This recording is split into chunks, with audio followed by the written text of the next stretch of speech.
Jadi ada 12 tambahan bukti yang teman-teman juga bisa lihat itu sekitar 2.600-an halaman, karena memang kami sesuai janji kami dari awal ya, bahwa pendampingan hukum ini kami lakukan secara objektif. Jadi betul-betul fakta sidang lah yang menjadi poin perhatian kami secara detail, secara rinci gitu.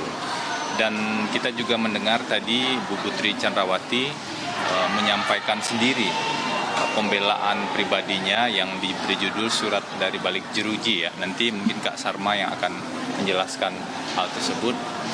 Surat yang ditulis secara langsung oleh Bu Putri dari dalam tahanan. Silakan Kak Sarma.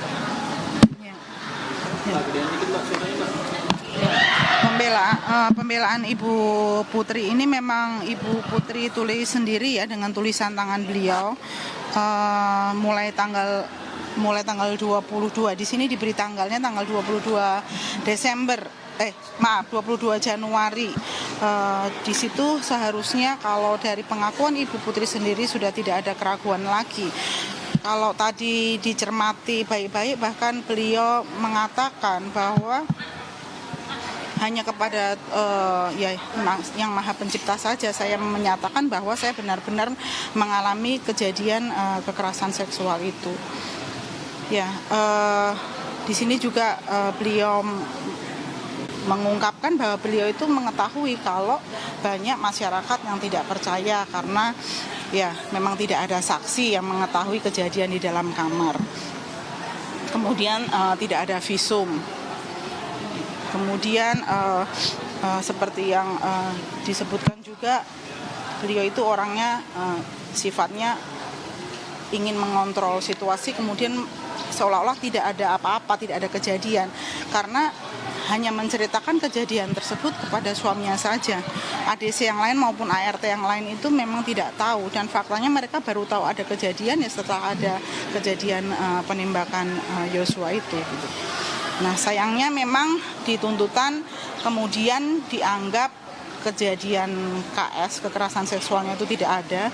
Justru yang dimunculkan adalah isu baru, isu perselingkuhan yang sama sekali tidak ada buktinya. Baik saksi maupun bukti yang lain itu tidak ada. Bahkan disebutkan kalau isu perselingkuhan itu oleh Jampidum disebutkan hanya bumbu. Untuk apa diberi bumbu? Ini kan nasib seseorang ya, nasib seseorang yang sudah diadili, dibuka di depan persidangan, tapi kemudian mengapa harus ditambahkan bumbu-bumbu lagi? Yang bumbu itu tidak dipikirkan dampaknya kepada keluarga, kepada Ibu Putri sendiri yang masih mengalami depresi, kepada anak-anaknya, dan kepada keluarga besarnya.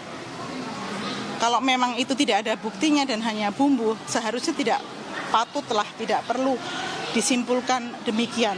Bahkan di dalam tuntutan disebutkan bahwa kejadian kekerasan seksual itu tidak ada, tetapi yang terjadi di Magelang adalah perselingkuhan. Nah, ini kami sebagai tim kuasa hukum juga sudah membantah, menolak dengan tegas. Juga di pledoi pribadinya Ibu Putri juga sudah ditegaskan bahwa itu tidak benar, itu hanya hoax dan itu fitnah. Kalau dari saya itu mungkin tambahan sedikit lagi bahwa kita tidak bisa lupa ya, kalau kita itu punya undang-undang TPKS yang mengakui bahwa keterangan terdakwa itu harus dianggap benar ketika didukung oleh bukti yang lain. Bukti yang lain itu adalah bukti psikologi. Jadi tidak harus ada saksi ataupun visum, tetapi bukti dari ahli psikologi ataupun psikiater yang menyatakan bahwa korban KS ini tidak berbohong, keterangannya itu kredibel, yaitu harus dianggap bahwa memang itulah yang terjadi.